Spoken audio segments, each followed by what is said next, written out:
गेल्या आठवड्याभरात राष्ट्रवादी काँग्रेसच्या दोन्ही पक्षाच्या नेत्यांनी म्हणजे अजितदादांचा पक्ष असेल किंवा शरद पवार यांची राष्ट्रवादी असेल, दोन्ही पक्षाच्या नेत्यांनी भाजप नेत्यांसोबत भेटीगाठी करून दिल्ली आणि महाराष्ट्राचं राजकारण नेमकं कोणत्या दिशेला चाललंय असा प्रश्न निर्माण केलाय। ही सगळी राष्ट्रवादीच्या विलीनीकरणाची तयारी आहे का, की राष्ट्रवादी पवार गटाला विलीनीकरण न करता सत्तेत घेण्यावरती भर दिला जातोय? म्हणजे प्रश्न भरपूर आहेत। त्यामुळे ज्या ज्या भेटी होत आहेत त्याकडे सर्वांचंच लक्ष लागलंय। आतापर्यंत भेटीगाठीचा क्रम पाहिला तर सर्वात आधी शरद पवार यांनी 22 जुलै रोजी पंतप्रधान नरेंद्र मोदी यांची भेट घेतली आणि त्याच्या अगदी दुसऱ्याच दिवशी 23 जुलैला पार्थ पवार आणि प्रफुल्ल पटेल हे शरद पवारांना भेटायला पोहोचले। विषय एवढ्यावरच थांबला नाही। सोमवारी म्हणजे काल 27 जुलै रोजी सुनील तटकरे गृहमंत्री अमित शाह यांच्या भेटीला पोहोचले होते आणि या भेटीनंतर देखील खासदार सुप्रिया सुळे यांनी केंद्रीय गृहमंत्री अमित शाह यांची मग एक वेगळी भेट घेतली।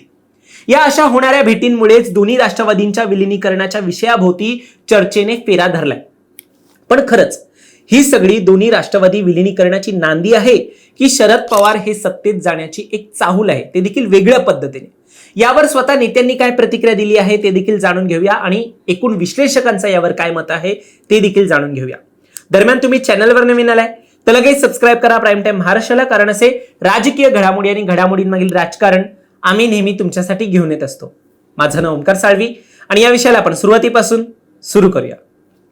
तर जसं की मी तुम्हाला मगाशी सांगितलं, बुधवारी 22 जुलै रोजी शरद पवारांनी संसद भवनात जाऊन पंतप्रधान नरेंद्र मोदींची भेट घेतली होती।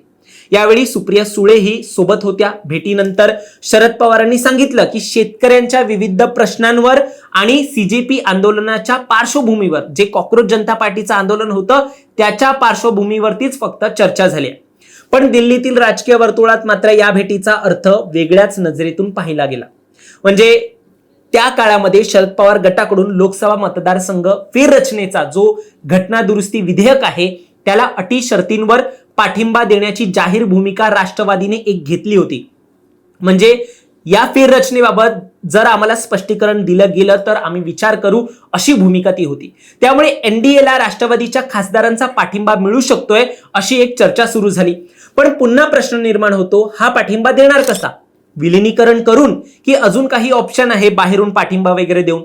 राष्ट्रवादी काँग्रेस अजित पवार पक्षाचे नेते प्रफुल्ल पटेल आणि पार्थ पवार हे देखील दिल्लीतच शरद पवार यांच्याशी भेट घेऊन आले।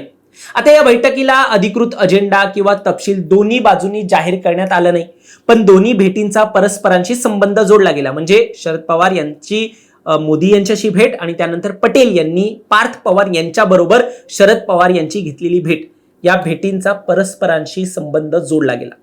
राजकीय सूत्रांनी दिलेल्या माहितीनुसार राष्ट्रवादी काँग्रेसच्या दोन वेगवेगळ्या गटांशी स्वतंत्रपणे जुळवून घेण्यापेक्षा एकसंघ राष्ट्रवादीशी संवाद साधणं भाजपसाठी अधिक सोयीचं आहे आणि हाच सेम सूर भाजप नेतृत्वाचा देखील आहे।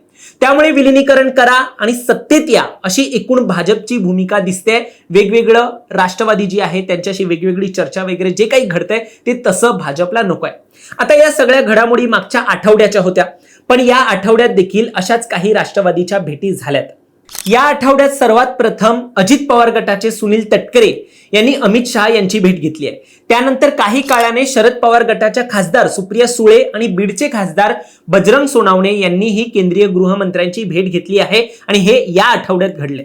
भेटीनंतर सुप्रिया सुळे आणि बजरंग सोनावणे यांनी सांगितलं की ते सुप्रिया यांची मुलगी रेवतीच्या विवाह समारोहाच्या रिसेप्शनचे निमंत्रण देण्यासाठी अमित शाह यांच्याकडे गेले होते। याशिवाय त्यांनी आपल्या विधानसभा क्षेत्राशी संबंधित काही मुद्द्यांवर देखील गृहमंत्र्यांशी चर्चा केलेली आहे। दोन्ही गटांतील प्रमुख नेते आणि भाजपच्या वरिष्ठ नेत्यांमधील सातत्याने होणाऱ्या या बैठकांनंतर विलीनीकरणाच्या प्रक्रियेला गती मिळण्याचं एक बोललं जात आहे। मात्र याबाबत अद्याप कोणत्याही गटाने अधिकृतपणे अंतिम शिक्कामोर्तब केलेला नाहीये। शरद पवार म्हणतात दोन्ही राष्ट्रवादी एकत्र येण्याचा काहीही संबंध नाहीये। आता तटकरे यांनी तर यावरती स्पष्टीकरण देखील एक दिलेलं नाहीये, ते का भेटायला गेले होते। आता केंद्रात घडतंय त्यानुसार राज्यात देखील जयंत पाटील, सुनील तटकरे, प्रफुल्ल पटेल यांनी राज्यात मुख्यमंत्री देवेंद्र फडणवीसांच्या वर्षा निवासस्थानी मध्यंतरी हजेरी लावलेली आहे। हे देखील आपल्याला विसरून चालणार नाही. म्हणजे केंद्रामध्ये एकीकडे वरिष्ठ नेते देखील भेटतायत आणि राज्यामध्ये देखील भेटी गाठी हे मुख्यमंत्र्यांची सुरू आहे. त्यामध्ये मुख्यमंत्री हे दिल्लीला देखील कधी कधी रवाना होतात. त्यामुळे नेमकं काय चाललंय असा प्रश्न निर्माण होतो. एकूण सध्या राष्ट्रवादीकडून संपूर्ण प्रकरणात वादळापूर्वीची शांतता निर्माण करण्याचं काम सुरू आहे का, हे आगामी काळात आपल्याला कळेलच. तुम्हाला काय वाटतं?